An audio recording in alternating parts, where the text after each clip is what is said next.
마태복음 24장과 25장은 종말에 대한 것이죠. 그렇죠? 종말을 어떻게 준비하고 대비해야 하며 그 심판이 어떤 기준을 가지고 시행되는지에 대한 예수님의 설명입니다. 예루살렘 멸망과 그리고 앞으로 일어날 종말, 정말 이 역사가 없어지는, 인류 역사가 없어지는 이 종말에 대해서 그 날짜가 중요한 것이 아니고 우리는 날짜를 기다리는 사람들이 아니에요. 그렇죠? 신자들은 날짜를 기다리지 않습니다. 그 날이 올 때까지 우리가 어떻게 그 종말을 대비하면서 살아야 되느냐에 대한 문제라는 것이죠. 근데 예수께서 이 설명을 하고 있는 그 1차적인 대상이 있죠. 그죠? 예수님은 지금 우리에게도 하시는 말씀이기도 하지만 당시 예수님께서 이 말씀하시는 그 대상은 그 신자들을 향한 것이죠. 그죠? 유대인들이잖아요. 그죠? 마태복음은 유대인을 위해서 쓴 거예요. 마태가. 예수님의 관점, 마태의 입장에서 예수님께서 이 말씀하신 이 내용은 이방인들이 아니죠. 그죠? 유대 자기 민족, 하나님을 모르는 민족이 아니에요. 하나님을 알고 있는 민족. 오늘로 얘기하면 이제 우리 신자들이죠. 그죠? 신자들을 향해서 얘기하는 것이죠. 생판 모르는 이방인들은 관심 없어요. 몰라요. 이런 거. 근데 이제 자신들이 하나님을 알고 자신들이 하나님의 백성이라고 자칭하는 그들을 향해서 예수님께서 이런 말씀을 하시는 겁니다. 1차 대상이 유대인이에요. 유대인. 신자입니다. 그걸 잊으면 안 돼요. 우리는 마태복음 읽을 때는 항상 이것을 염두에 두고 읽으셔야 됩니다. 우리 신자들은 이 종말에 대한 날짜를 기다리는 것이 아니라 그랬습니다. 그렇죠? 아니고 그래서 어떻게 해야 됩니까? 늘 매일매일 매순간 근신하고 끼어 있어야 되는 거죠. 그러면서 신자다운 내용과 자세를 가지고 그 날을 기다려야 하는 겁니다. 그리고 그 심판도 마땅히 어떤 겁니까? 신자다웠느냐 아니냐의 문제를 가지고 하나님께서 우리를 심판하실 것이죠. 그걸 이제 설명을 하는 겁니다. 그리고 이 모든 것들이 뜻밖에도 교회론적이에요. 그렇죠? 그래서 오늘은 제가 계속해서 요즘에 교회에 대해서 계속 얘기하잖아요. 그렇죠? 예수님께서 말씀하시는 게 이제 그 교회론적이거든요. 되게 상당히 교회론적입니다. 그래서 오늘 이 내용을 약간 신학적인 내용을 지난번에는 이렇게 배경에 대해서 설명하고 이 말씀에 대해 지적으로 얘기를 했지만 오늘은 약간은 신학적인 내용이 들어갑니다.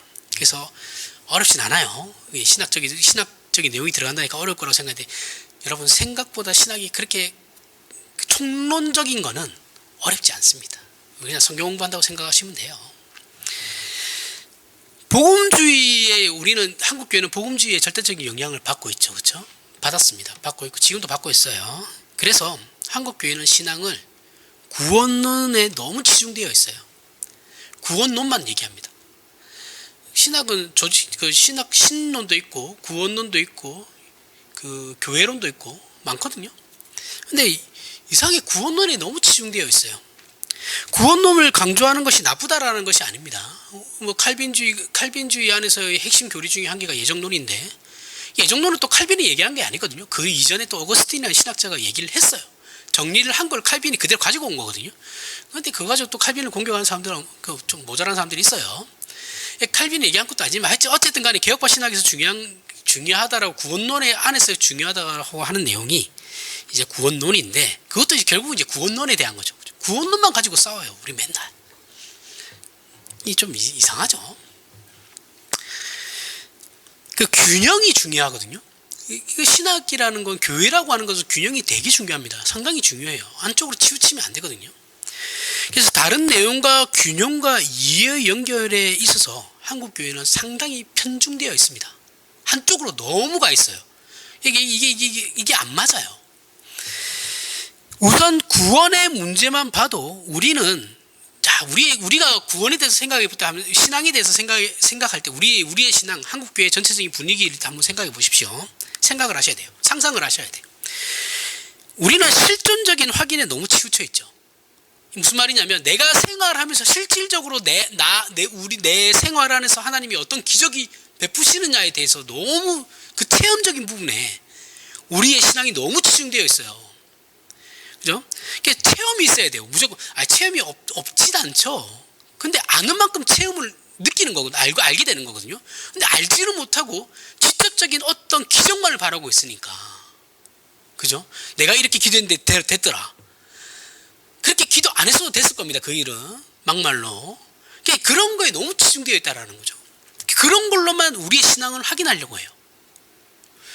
그리고 내가 이렇게 했으니까 나는 구원받은 자야. 내가 이런 행동을 했으니까 나는 구원받은 자야. 이렇게 확인하고 싶어하는 거예요. 뭔가를 해서.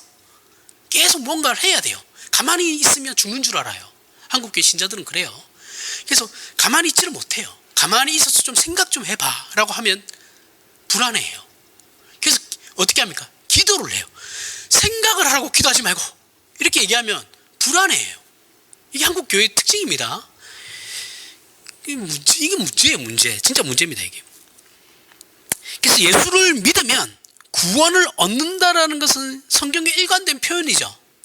일관된 표현입니다. 그러나 예수를 믿으면 구원을 얻는다라는 것은 그렇게 간단한 내용이 아니거든요. 제가 늘 얘기하잖아요. 우리가 신자가 나는 예수를 믿습니다라는 내용 안에 얼마나 많은 내용이 들어가는지 생각해야 되는데 우리는 그냥 내가 오늘 지옥 갈 거다, 천국 간다.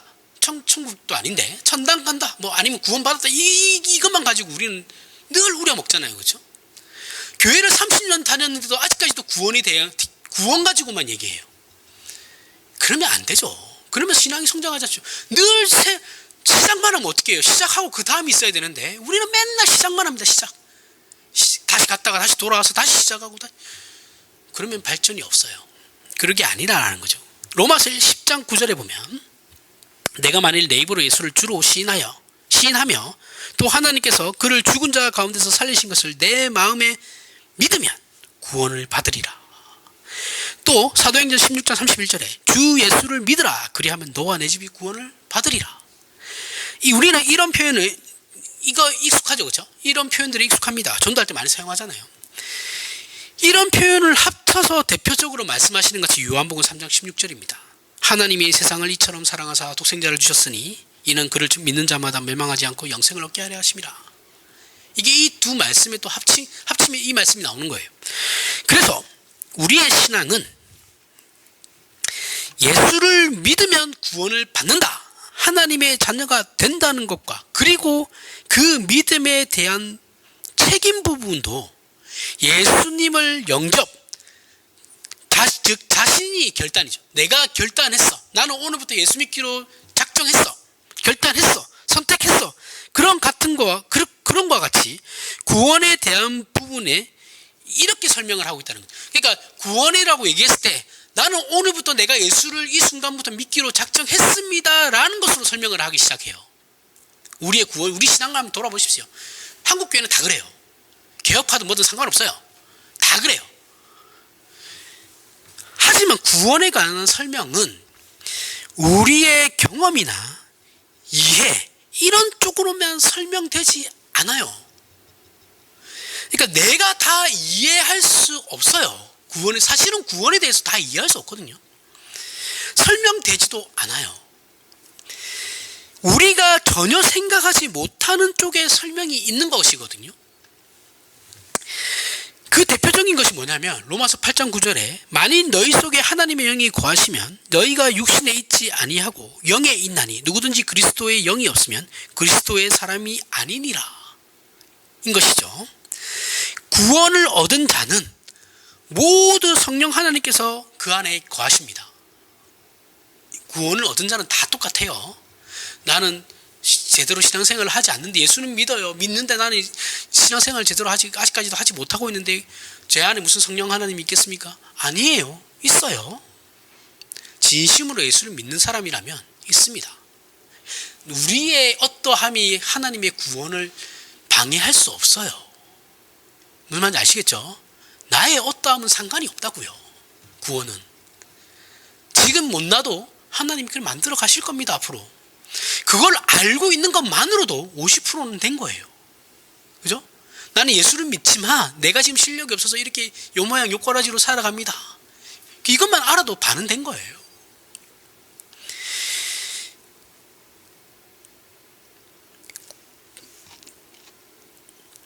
고린도전서 12장 3절에 그러므로 내가 너희에게 알리노니 하나님의 영으로 말하는 자는 누구든지 예수를 저주할 자라 하지 아니하고 또 성령으로 아니하고는 누구든지 예수를 주라 할 수 없느니라 라는 말이 나오죠. 자, 우리가 예수를 믿고 주라 고백하는 것들, 자, 이 말씀 보세요. 내가 선택해서 내가 오늘부터 예수를 믿기로 작정했다라고 우리는 생각하죠. 근데 오늘 말씀은 뭡니까? 고린도전서에서는 누구든지 성령이 아니하고는 누구든지 예수를 주라 시인할 수 없다. 우리의 고백이, 내 결정이, 우리의 우리의 선택으로 내가 구원받는 예수를 믿는 것이 아니고 성령 하나님께서 하시지 않으면 이런 고백은 나올 수 없다라는 바울의 설명입니다. 지금 여기서 말하는 고백은 가짜가 아니에요.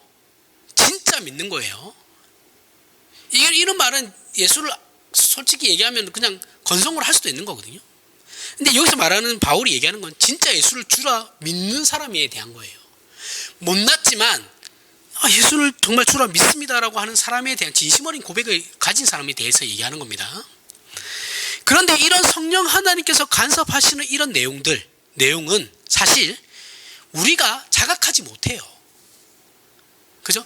나는 내가 했다라고 믿고 있지만, 나는 내가 예수를 믿는다라고 생각하고 있었지만, 내가 선택해서 내가 그날부터 예수를 믿기 시작했어라고 얘기하지만 사실은 성령 하나님께서 그 이전부터 어떻게 해요? 계속해서 작업을 해 오셨다라는 것이죠. 근데 우리는 그걸 알지 못해요. 그죠? 우리는 그래서 내가 했다라고만 생각하는 거죠. 우리가 구원을 설명할 때 우리의 이해와 선택과 분별과 결정 같은 것을 우리가 하고 있지만, 실질적으로는 내가 하고 있죠. 그렇죠? 그런데 사실은 우리가 예수를 이해하고 만나며 영접하는 일들의 결정적인 요인, 그 이면에는 전부 성령 하나님의 역사심이 있었다라는 거예요. 그럼 왜 이런 말을 하느냐 하면, 우리는 구원에 대해 우리가 이해하고 느끼는 부분들이 우리 신앙의 핵심으로 자리 잡고 있기 때문에 그런 겁니다. 내가 구원에 대해서 이해하고 있는 것이 내 신앙이 전부예요. 이렇게 되면 정말 신앙이 편협적으로 가요. 그래서 구원론에 있어서도 우리의 결정과 선택에 너무 치중한 나머지 마치 신앙생활이라는 것을 우리가 다 이해할 수 있는 것으로 제한시켜버립니다. 나에게 일어난 모든 일들은 내가 다 이해할 수 있다고 생각해요. 그래서 하나님의 어떠한 역사하심과 이런 걸 제한시켜버려요.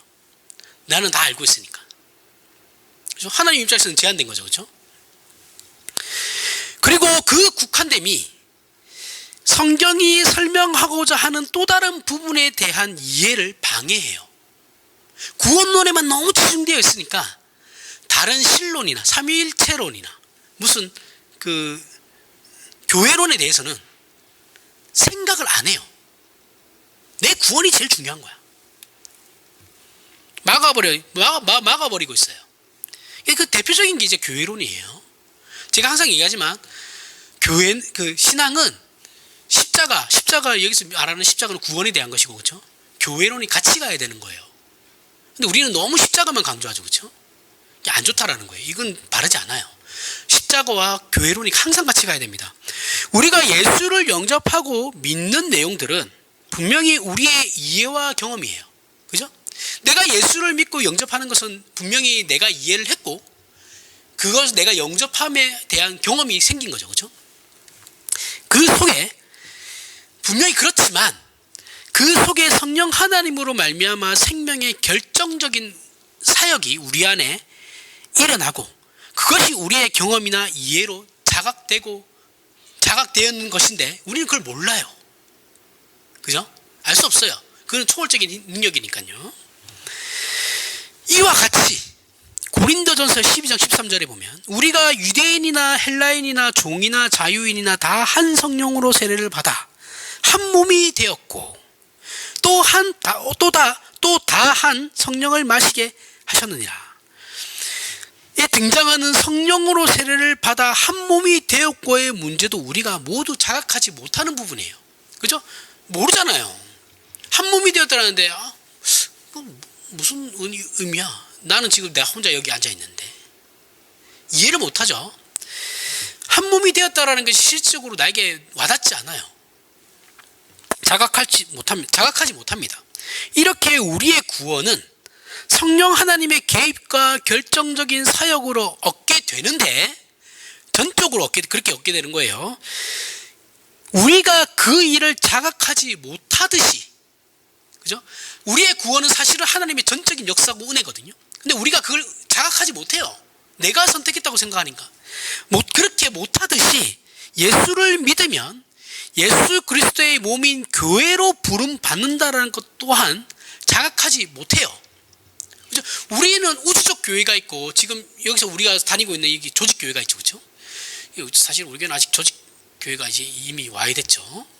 근데 어찌됐든 간에 우주적 교회는 이 조직 교회 안에서는 우리가 이걸 느낄 수 있지만, 교회됨에 대해서 느낄 수 있지만, 우주적 교회에 대해서는 우리는 그거 너무 형이상학적인 거 아닌가?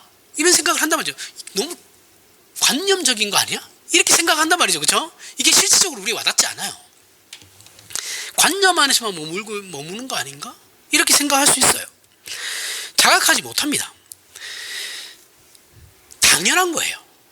그죠? 우리가 구원에 대해서, 하나님의 역사심에 대해서 100% 자각하지 못하듯, 우리가 교회로 부름받은 것에 대해서, 우주적 교회를 말하는 겁니다. 불가시적 교회, 보이지 않는 교회, 그 부름을 받은 것 또한 우리가 자각하지 못해요. 눈에 보이지 않으니까요. 와닿지 않아요. 당연한 겁니다. 성경에서 그래서 직접적으로 전도하라는 말은, 잘 보면 마태복음 마지막 장하고 사도행전 첫 장하고 디모데 후서를 제외하고는 전도에 대해 나오지 않아요. 잘 생각해 보시면, 신약성경 한번 쭉 나중에 읽어보시면 의외로 복음 전도에 대해서 신약성경이 강조하지 않습니다. 근데 우리는 미친 듯이 이금하고 있죠, 그죠? 물론 해야 되는 건데 이게 단주로 한단 말이죠, 전도가. 의외로 별로 얘기하지 않아요. 그럼 어떤 부분에 대해서 신약성경이 그렇게 강조하고 얘기합니까? 라고 하면 교회론이에요. 교회론을 엄청 강조해요. 바울의 내용의 거의 대부분은 교회론입니다. 교회론이고 성화론이에요. 오늘 예수님의 말씀조차도 뒷장으로 가면, 마태복음도 뒷장으로 가면 다 교회론이에요. 근데 우리는 다 이걸 전도로만 생각하죠, 그렇죠? 문제가 있는 거죠. 절대 다수는 교회론과 성화론에 대해서 얘기하고 있어요. 디모데후서 4장 2절에 보면, 아까도 제가 디모데후서에서도 전도에 대해서 나온다 그러는데, 디모데후서에서 바울이 얘기하는 전도는 디모데에 대한 국한적인 겁니다. 그러니까 너는 말씀을 전하라, 때를 얻든지 못 얻든지 항상 힘쓰라는 가르침은 바울이 디모데에게 개인적으로 하는 말이에요. 교회를 향해서 하는 말이 아니야. 디모데 전후서는 디모데에게 개인적으로 바울이 하는 말입니다. 왜 그러면 바울이 이렇게 얘기하느냐? 디모데가 이제 사역자로 부름을 받았거든요. 받았기 때문에 바울이 이것을 가르치는 겁니다. 교회에 대해서는, 전도에 대해서 그렇게 얘기를 많이 하지 않아요. 강조하지도 않습니다. 사실은 그래요. 그러니까 우리가 전반적인 성경을 봤을 때 복음을 전해야 된다는 것이 나오는 것이지, 특정 부분에 대해서 예수님이나 바울이나 제자들이 그렇게 막 강조하지 않습니다. 그건 우리가 분명히 알고 계셔야 돼요. 오히려 신자의 삶에 대해서 강조하죠. 근데 우리는 이건 안 하잖아요, 그렇죠? 이거 안 하고 쉬운 전도를 하는 겁니다. 전도가 더 쉽거든요, 사실은. 내가 삶을 그렇게 사는 것보다 전도로 때우면 되니까. 전도지 나눠주면 되잖아요, 그죠? 그것도 전도라고 생각하니까 교회 홍보입니다. 그거는 전도 아니에요. 근데 한국 교회는 구원론에 너무 집착은 해요. 엄청나게 집착합니다. 엄청나게 집착하는데, 그러면 구원론에 대해서 좀 제대로 설명하고 있느냐? 그것도 아니에요. 한국 교회는 구원론조차도 제대로 설명하지 못해요. 한국의 신학 수준이 엄청나거든요, 지금. 세계적으로 우리나라 한국의 신학 수준이 엄청나게 올라가 있어요. 근데 교회에서 설교의 수준은 바닥입니다. 아마 전 세계 꼴찌일 거예요. 문제가 있는 거죠. 그죠? 교인들 듣는 교인들의 수준도 바닥이에요. 몰라요. 무슨 얘기를 하는지. 설명을 못해요. 자기가 믿는 게 지금 자기가 믿고 있는 신앙이 어떤 것인지도 몰라요. 그러니 감리교를 가도 좋고 장로교를 가도 좋고 그런 게 어디 있습니까? 장로교하고 감리교하고는 설교 내용 자체가 아예 달라요. 뭐 요즘 장로교도 뭐 별반 다를 거 없습니다. 별반 다를 거 없는데 그러면 개혁파라고 하죠. 개혁파 교회를 가나 순복음 교회를 가나 감리교회를 가나 침례교는 그래도 괜찮은 교회가 몇 군데 있어요. 다 똑같다고 생각하는 거예요. 그러면 골치 아파지는 거예요. 어떻게 똑같아요? 시작이 다른데. 자기가 믿는 신앙 정도는 정체성은 가지고 있어야죠. 그 정도 수준은 돼야죠. 아무리 못해도. 그것도 모르고 여기 가서 물론 뭐 어떤 특별한 일이 있어서 주일을 내가 섬기는 교회에서 섬기지 못해서 다른 지역을 가게 되어서 그 교회 갔더니 그 교회가 그것밖에 없어서 그렇게 예배 드리는 건 이해를 합니다. 그건 100% 이해해요. 근데 그게 아니고 오늘은 이 교회 갔다가 내일은 다음 주는 저 교회 갔다가 틀린 거예요. 그렇게 하시면 안 돼요. 절대. 자기가 믿는 게 뭔지를 모르는 거예요. 골치 아파지는 거죠.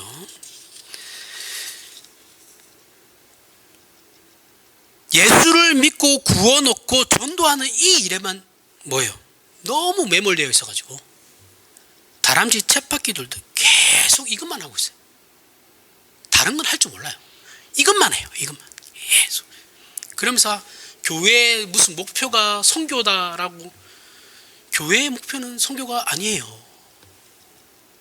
근데 자기 교회는 그렇게 강조할 수 있죠.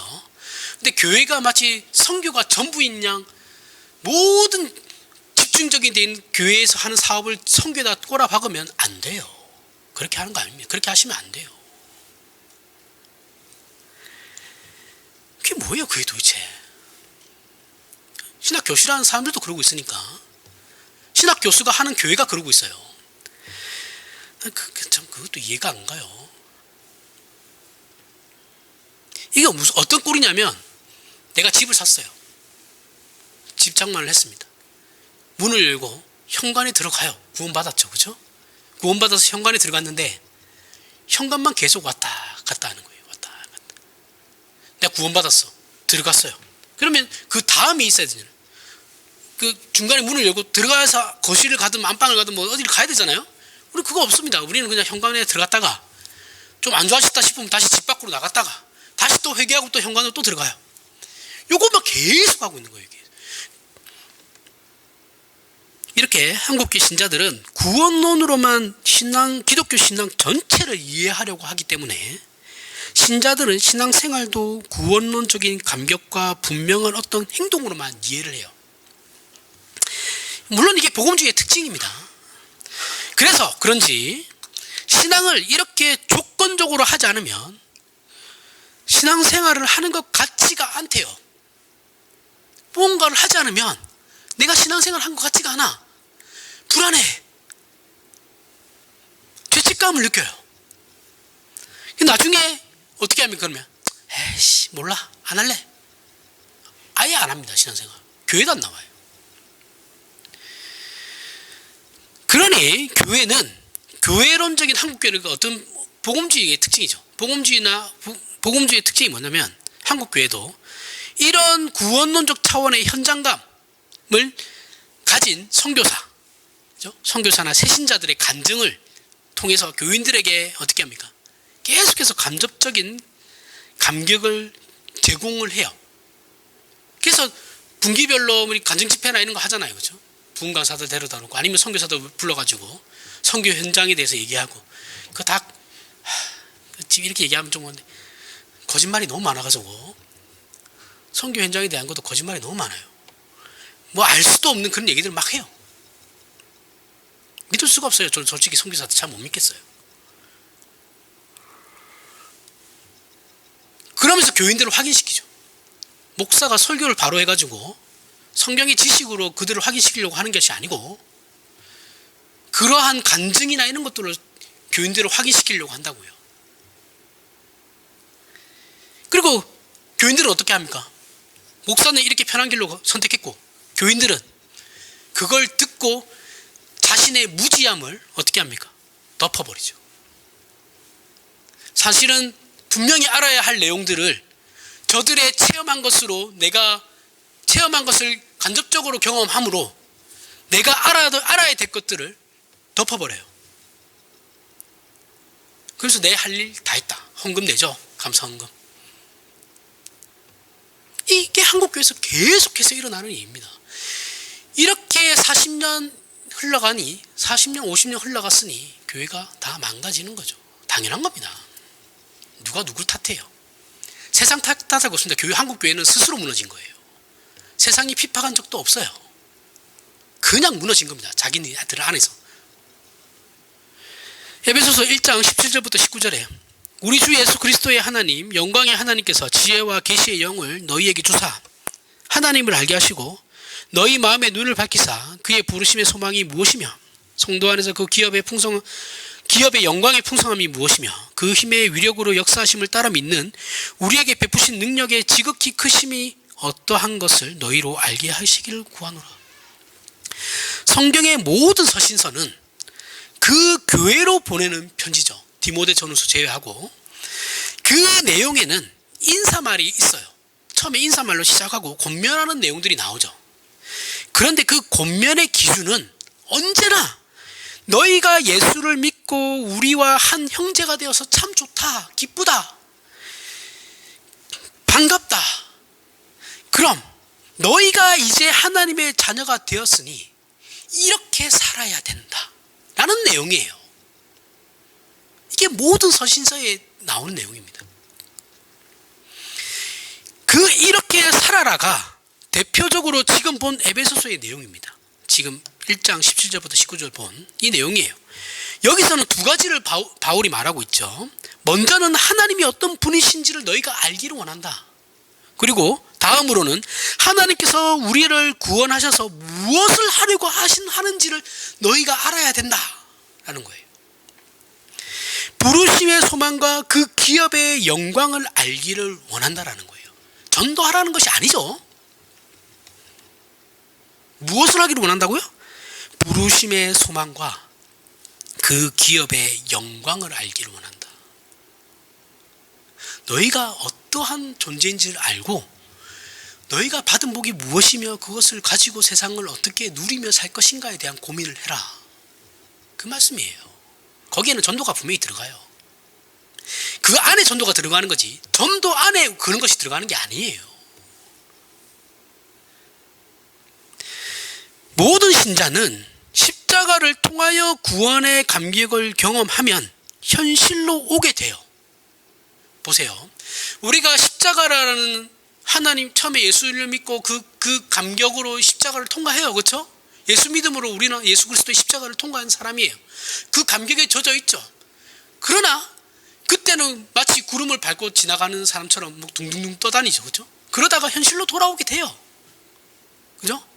현실로 돌아오게 되는데 그 이유가 뭐냐면 우리 신자의 목표를 우리가 하나님께서 우리에게 향하신 그 목표를 향해서 가기 위해 그 과정 안에 우리 현실이 들어가 있는 거예요. 그러니까 신자가 하나님이 원하시는 목표를 가기 위해서 과정을 밟아야 되는데 그 과정이 우리의 현실이라는 거예요. 그런데 한국교회는 십자가를 통과하는 사건이 현실이에요. 맨날 그 뜬구름 잡는 소리만 하죠. 그래서 구름 위에 둥둥 떠다니는 소리만 합니다. 맨날 십자가 앞으로 나오래요.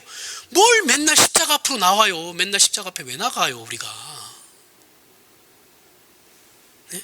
구원은 이미 받았다니까. 받았으면 받은 자다운 삶을 이제 살아야지요. 뭘 맨날 회개만 해요. 맨날 회개만. 눈물 지지 짜면서 심파극도 아니고. 그러면 내가 무슨 마치 그때면 다시 하나님께로 돌아온 거. 하나님이 그럼 그렇지 않을 때는 버렸습니까? 이상하잖아요. 왜 자기 신의 느낌대로 신앙생활을 하냐고요. 성경이 말씀하시는 대로 믿으라고요. 내 느낌이 내가 아니에요. 내 상태는 중요하지 않다니까요. 물론 죄인이니까 늘 하나님 앞에 우리가 낮은 자세로 죄인된 마음으로 나가야 하는 건 맞아요. 맞는데 그게 내 신앙을 발전시키는 건 아니라고요. 우리가 늘 죄인이죠. 그럼 하나님 앞에 우리가 죄인이 아닙니까? 내가 오늘 착한 일 했다고 내가 하나님 앞에 죄인이 아니에요? 아니잖아요. 내가 오늘 기도 8시간 했다고 내가 하나님 앞에 죄인이 아닙니까? 아니잖아요. 생각 없이 신앙생활하면 이렇게 한다고요.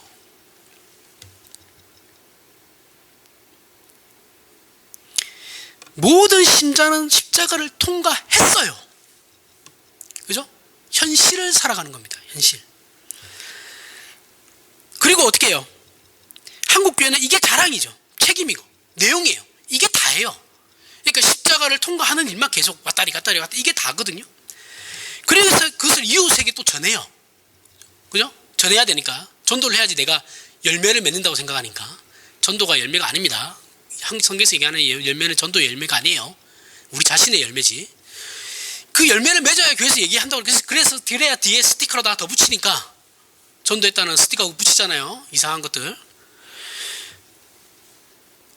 그래서 어떻게 하면 그 전도한 사람도 자신하고 똑같이 만들어요. 현관문만 계속 왔다 갔다 왔다 갔다. 그 안으로 들어가지를 못합니다. 집어넣지도 못하고 자기도 안 들어가고 그 사람도 못 집어넣어요. 바리새인하고 뭐가 다르냐고요 도대체. 예? 현관문에만 다 모여있어요. 비조바 터진 그 현관문에만. 아니에요. 그러면 안 됩니다. 그러시면 안 돼요.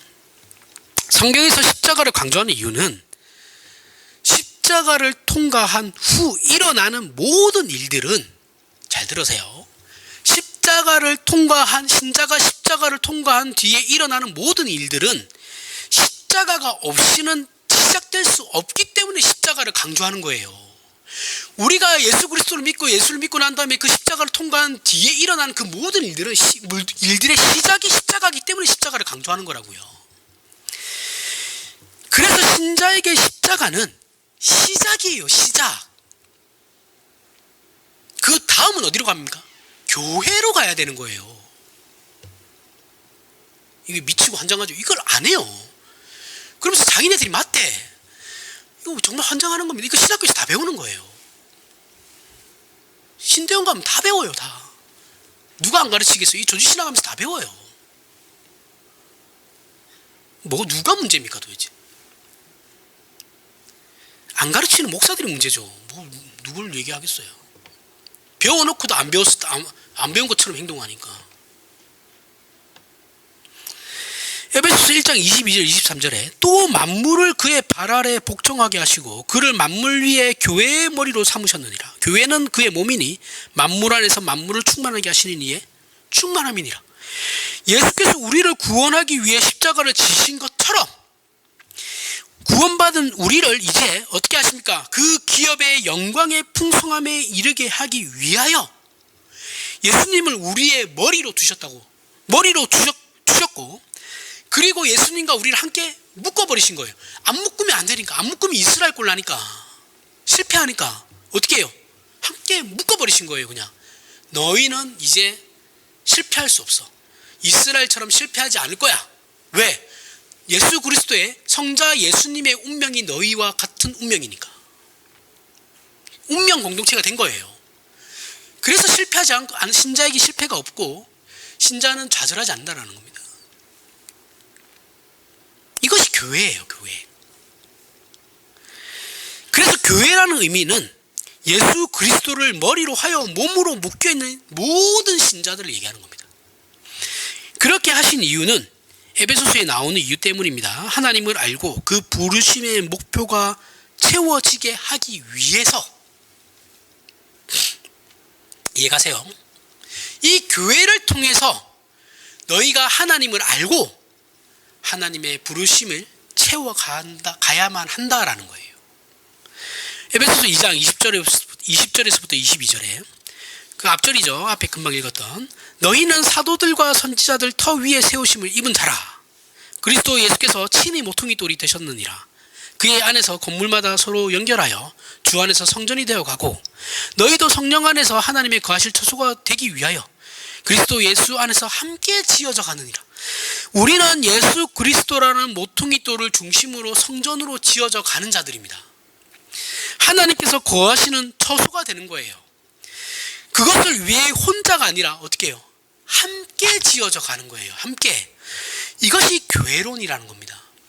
한 나라가 부강하게 되려면 국방의 힘이 중요하죠. 하지만 국방의 힘도 중요하고 기술의 힘도 중요하고 요즘은 문화의 힘이죠. 그죠?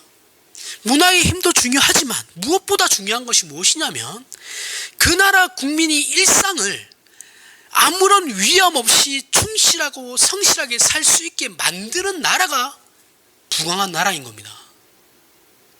일상 속에서 국민들이 위협을 느끼면 그 나라는 부강하게 될 수 없어요. 이건 상식이에요, 상식. 소시민으로서 각자의 자리를 지킬 수 있을 때 비로소 그 나라는 부강하게 되는 겁니다. 그죠? 취업률이 높아야 돼요. 취업률이 안 높으면 노는 사람들이 많으면 나라가 불안해져요. 당연한 거죠, 이런 거는. 각자가 각자의 사회 구성원으로서의 각자의 위치에서 자신의 역할을 열심히 할 때 그 나라는 부강해지는 거거든요. 그 나라에서 세계적인 인물이 나오는 건 좋은 일이에요. 훌륭한 일입니다. 그런데 모든 국민이 그럴 필요는 없어요. 그런 사람만 그러면 되는 거예요. 그것이 그리고 최선도 아닙니다. 한두 사람 훌륭한 사람 나왔다고 해서 그 나라의 어떤 격이 올라가나요? 우리나라가 지금 격이 많이 올라갔죠. 많이 올라갔다 또 떨어졌는데 왜 올라갔습니까?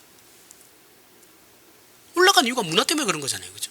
대통령이 잘나서 그런 것도 아니고 문화의 격이 올라가니까 나라의 격도 올라가는 거예요. 또 이런 얘기했다가 또 빨갱이 소리 들으려. 사실입니다. 근데 나라의 격이 올라가는 건 기술도 아니에요. 사실은 문화예요. 문화.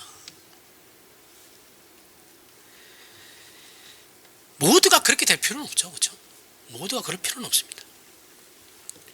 근데 한국 교회는 신앙에 있어서 특별히 어떤 깃발을 휘날릴 수 있는 일에만 모든 시선이 집중되어 있죠.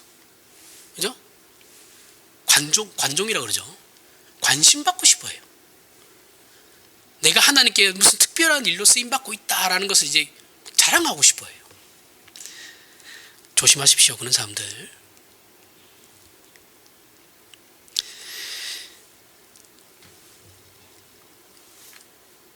모든 시선이 거기에 깃발에 집중돼요. 그리고 고정되어 있습니다. 그래서 모두가 구원론적으로 어떤 감격스러운 그리고 독특한 것으로 신앙생활을 해야 한다는 생각에 사로잡혀 있어요. 그래서 정작 신자로서 자신의 일상에는 충실하지 못해요. 하나님의 일한다고 가정은 내팽개쳐요.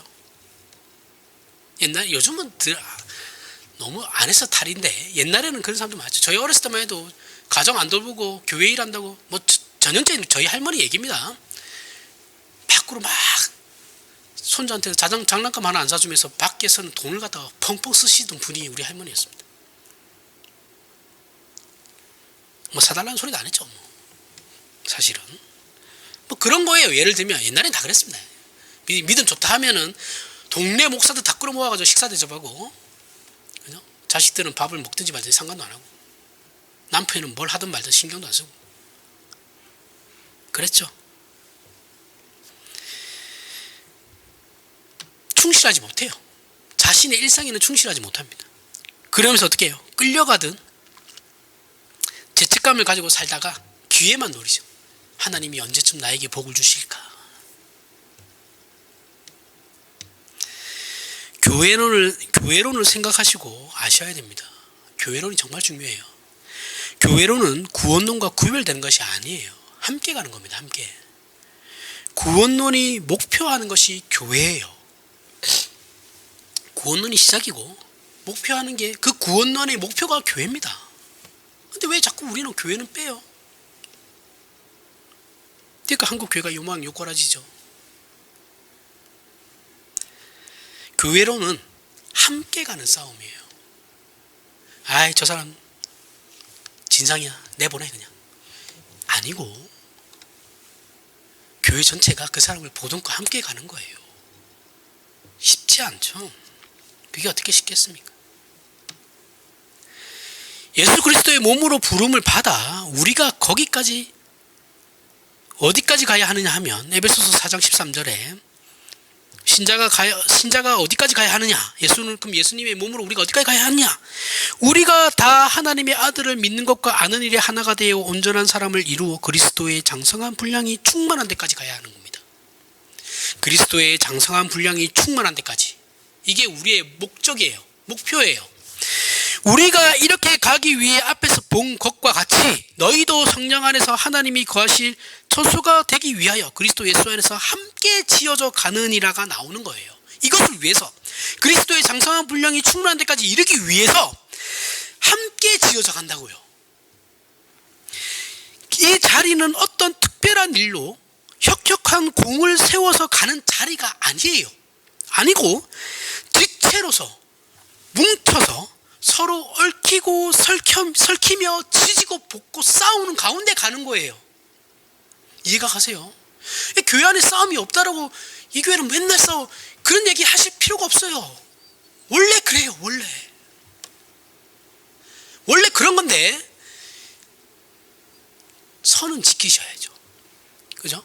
싸움을 해도 선은 지켜야 됩니다. 예수 그리스도의 십자가 앞에서 모든 사람은 입을 다물어야 돼요. 특히 예배 시간에. 그죠? 예배 시간에는 이념이고 뭐 나발이고 다 필요 없어요. 그냥 다 조용히 해야 됩니다. 그걸 지키면 돼요.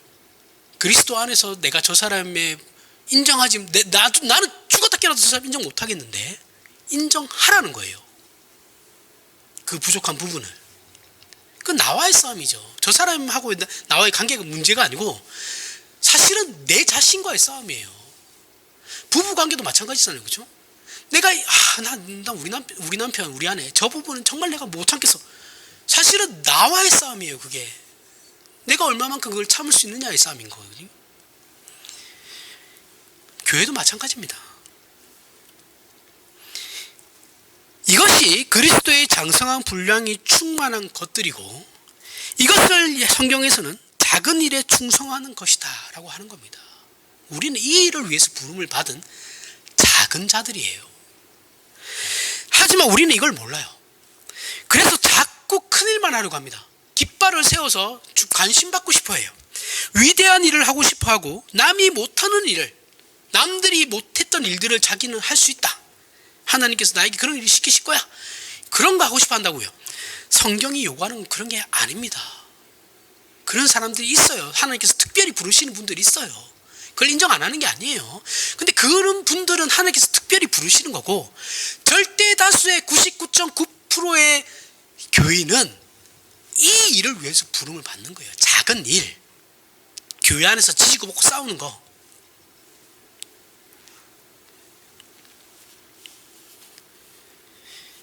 이 부분에 대한 신앙에 대한 이해가 우리에게 특별히 있어야 됩니다. 한국교회는 이게 없기 때문에 특별히 우리에게 있어야 돼요. 성경은 이렇게 함께 자라는 일 때문에 하나님께서 교회 안에 두 가지를 선물로 주셨다고 합니다. 무엇이냐면 그것이 바로 직분과 은사입니다. 직분은 아시죠? 다. 은사도 다 아세요. 직분은 에베소서 4장 11절부터 12절에 그가 어떤 사람은 사도로, 어떤 사람은 선지자로, 어떤 사람은 복음 전하는 자로, 어떤 사람은 목사와 교사로 삼으셨으니 이는 성도를 온전하게 하여 봉사의 일을 하게 하며 그리스도의 몸을 세우려 하심이라. 자, 사도는 이제 그때 당시에 사도 12사도 이후로는 이제 그 뒤로는 없어요. 사도는 이례적인 겁니다. 단회성이에요. 단회적인 거예요. 그 직분이 계속해서 이렇게 내려가는 게 아니에요. 사도는 그 제자들로 끝이에요. 끝나는 거예요. 그러니 다른 직분에 대한 그 모든 것들이 뭐라고 합니까? 그리스도의 몸을 교회를 세우기 위해서 하나님께서 주신 것이다 라고 얘기하고, 은사에 대해서는 고린도전서 12장 27절부터 28절에 너희는 그리스도의 몸이요 지체의 각 부분이라. 하나님의 교회 중에 며칠을 세우셨으니 첫째는 사도요, 둘째는 선지자요, 셋째는 교사요, 그 다음은 능력을 행하는 자요, 그 다음은 병 고치는 은사와 서로 돕는 것과 다스리는 것과 각종 방언을 말하는 것이라. 하나님께서 교회의 직분과 은사를 주신 이유는 모두의 유익을 위해서입니다. 교회의 유익을 위해, 제가 전에도 얘기했죠. 모든 신학은 내가 잘나서 하는 것이 아니라 교회를 위해서 존재하는 거예요. 모든 신학은 다 그래요. 내가 이 신학에 발견했어, 내가 이 신학을 주장한 거야, 이렇게 얘기하는 사람은 조심해야 돼요. 모든 신학은, 칼빈을 할지라도 그 칼빈의 신학도 다 교회를 위한 것이지 칼빈 한 사람을 위한 것이 아니에요. 그래서 칼빈을 너무 막 이렇게 할 필요도 없습니다. 그냥 하나님의 종, 역사 속에 하나님의 한 사람의 종이었을 뿐이에요. 그렇게 쓰임받은 사람 중에 한 사람이에요. 너무 칼빈을 막 우상시할 필요가 없어요. 계급이 아니죠. 그죠? 함께 자라게 하기 위해서 주시는 것이지 우열의 싸움이 아니고 계급의 싸움이 아니에요. 이것이 성경이 말하는 교회이고 교회의 유익을 위한 선물들입니다. 따라서 우리는 교회 안에서 함께 자라고 함께 성장해 가야 되는 거예요. 그럼 어떻게 성장해야 합니까? 에베소서 5장 25절부터 27절에 남편들아 아내 사랑하기를 그리스도께서 교회를 사랑하시고 그 교회를 위하여 자신을 주신 같이 하라. 이는 곧 물로 씻어 말씀으로 깨끗하게 하사 거룩하게 하시고 자기 앞에 영광스러운 교회로 세우사 티나 주름 잡힌 것이나 이런 것들이 없이 거룩하고 흠이 없게 하려 하심이라. 교회론을 이해하는데 가장 중요한 것은 부부관계예요. 부부관계를 생각하면 교회를 이해할 수 있어요. 부부에 관한 설명을 에베소서 5장 32절에 보면 이 비밀이 크도다. 나는 그리스도와 교회에 대하여 말하노나라고 하기 때문에 바울이 이렇게 얘기하는 것이죠. 부부는 제가 여러 번 설명했습니다. 그렇죠? 사랑해서 만나고 감격으로 하나가 되는 존재들이에요. 그죠? 사랑해서 만나고 감격으로 하나가 돼요. 그리고 어떤 마음이 듭니까? 아, 속았다. 이런 생각 들잖아요. 그죠? 내가 속았구나. 이게 아니었어. 내 선택에 문제가 있었구나. 100%입니다. 그죠? 거의 대부분이 이래요. 그렇게 사랑하고 물불 가리지 않고 원했는데 그럼 왜 우리 안에 이런 마음이 듭니까? 왜 그럴까요? 그 사람과 함께 살면 행복할 것이다 라고 생각했기 때문에 그런 거예요. 그죠? 최소한 저 사람이랑 살면 그래 행복은 하겠다 그런 생각 하거든요. 그런데 살아보니 내 짐을 덜어주는 것이 아니라 또는 그녀의 짐까지 내가 지는 꼴이 되는, 지고 있는, 져야 되는 꼴이 돼버리는 경우가 많거든요. 그죠? 가장 큰 짐은 뭐예요? 우리에게 그 부부에게 있어서 가장 큰 짐, 서로의 고집과 아집이죠. 고집과 고집의 싸움이에요. 이거는 어느 부부나 다 똑같습니다. 특별히 뭐 만에 하나, 천에 하나, 만에 하나, 백만에 하나 나올까 말까 하는 그 부부를, 이상적인 부부를 우리가 모형으로 삼으면 안 돼요. 그런 사람도 어쩌다 한 명이 하나씩 있는 거고, 항상 얘기하죠. 절대 다수의 부부는 다 이래요. 다. 연애할 때는 그럼 왜 전혀 문제가 없어 보였어요? 연애할 때는 전혀 문제가 안 되던 것이 결혼하면 문제가로, 아, 저거 뭐야? 이렇게 되건, 물론 콩깍지가 벗겨져서 그런 것도 있는데, 연애할 때는 분명히 가볍게 넘겼던 문제들이거든요. 뭐 저 정도야. 뭐. 근데 살아보니 그게 아니에요. 그죠? 왜 그러냐? 이게 연애할 때 전혀 문제가 되지 가볍게 느껴졌던 것이 개념적으로는 하나인 공동체로, 환경적으로는 한 공간을 함께 사용하기 때문에 그런 거예요. 그래서 연애할 때는 어찌됐든 간에 내가 저 사람을 만나러 간다라는 마음의 준비와 그리고 외적으로도 꾸미고 하죠. 그래서 준비된 상태로 나가는데 한 공간에서 하나 된 공동체로 살다 보면 준비되지 않은 상태에서 상대방이 훅 들어오는 경우가 있거든요. 그렇죠? 형제지간을 생각해 보십시오. 그렇잖아요. 그래서 형제들간에 싸우는 거잖아요. 서로의 실력이 그대로 드러나는 거예요. 연애할 때는 참았던 부분이 집에 헤어지면 이제 집에 가면 서로 집에 가면 이제 안 봐도 되는 거니까 그런 부분은. 근데 결혼 생활은 그게 연속이거든요. 그죠? 내가 싫어하는 부분들이 연속으로 계속 봐야 되니까.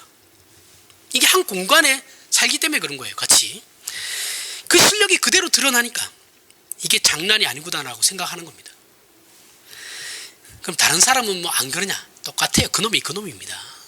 항상 어른들 얘기하는 것 중에 제가 100% 공감하는 말 중에 한 개가 그놈이 그놈입니다. 다 똑같아요. 사람은. 연애할 때는 이 조건들이 제한적이었죠. 데이트는 언제나 준비된 상태였고, 그렇죠? 혹 싸워도 각자 집으로 가면 얼굴 안 보면 금방 풀어져요. 별 문제가 되지 않아요. 무엇보다도 공동체라는 책임이 없죠. 그죠? 책임감 때문에 싸우는 경우도 많거든요. 부부지간에. 가볍죠. 연애는 가벼워요. 동거가 왜 결혼보다 가볍습니까? 동거가 쉬운 이유는 책임이 없죠. 가벼운 거죠. 그래서 요즘 현대인들이 동거를 많이 하려고 하는 거예요. 책임지기 싫으니까. 하지만 결혼하고 부부가 돼서 이런 현실에 부딪히니 이제는 서로가 필요한 존재가 아니라 방해꾼으로 느껴져요. 그죠? 방해꾼으로 생각돼요. 이것은 결혼한 부부됨에 대한 오해로 시작되는 겁니다. 오해가 있기 때문에 그런 거예요. 사랑이란 이성과 의지와 감정이 함께 가는 겁니다. 우리는 감정에 너무 치우쳐 있죠. 그죠? 40, 50, 60이 되었는데도 20대의 그 사랑, 10대의 그 풋풋한 사랑을 우리는 막 동경하고 있어요. 그거는 그때이기 때문에 가능한 겁니다. 안 돼요. 40대, 50대, 60대 그런 거 없습니다. 이성과 의지와 감정이 함께 가니까요.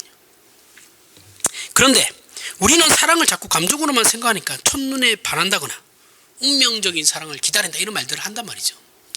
결혼한 사람의 경우 당신을 보는데 더 이상 내 마음이 두근거리지 않아. 내 심장이 두근거리지 않아. 그러니까 이혼하자. 이런 개소리를 남발하죠. 그죠? 의외로 사랑의 의지를 동원하는 사람은 별로 없습니다.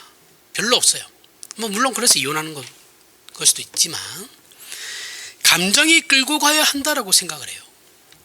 그렇지 않습니다. 감정은 앞에 시작할 때 잠깐이에요. 우리 신자가 사랑하고 결혼하는 것은 성경적으로 하나님께서 묶어주신 것이죠. 그죠? 그래서 부부는 사랑이 결정이 아닙니다. 사실은 사랑해서 결혼한다라고 말하지만 사랑한다고 다 결혼하나요?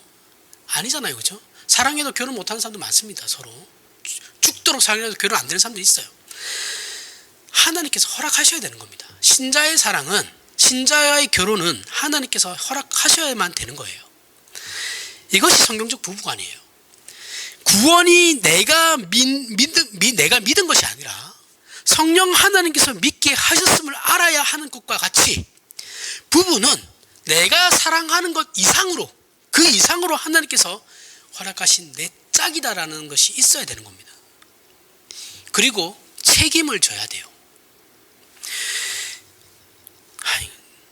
우리가 결혼식에서 좋은 일이 있거나 나쁜 일이 있거나 기쁠 때나 슬플 때나 마음에 들 때나 마음에 안 들 때나 서로 책임지기로 서로 약속하지 않습니까? 그렇죠?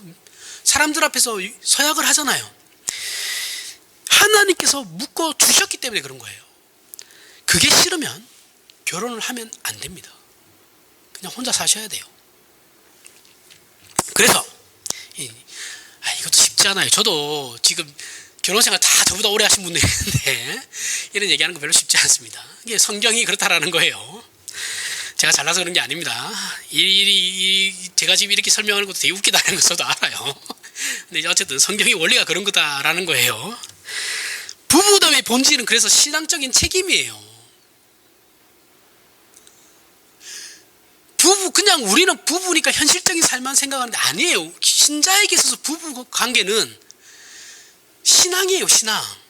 신앙과 같이 가는 거예요. 교회와 하나님이라니까요. 예수 그리스도와 교회라니까요.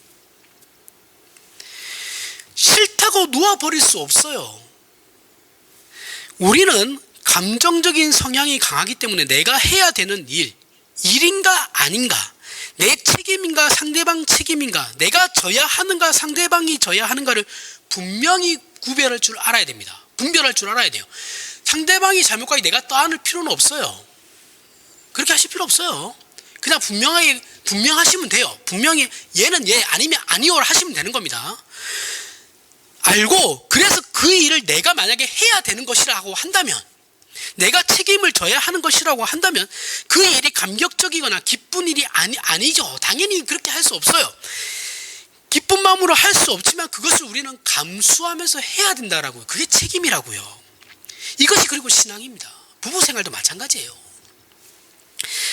왜 성경이 작은 자 하나를 강조합니까? 계속해서 예수님은 어린아이와 작은 자 하나를 강조하시죠. 나 자신이나 나에게 맡겨진 이들은 전체가 아니고 전체 속의 한 부분이기 때문에 그런 겁니다.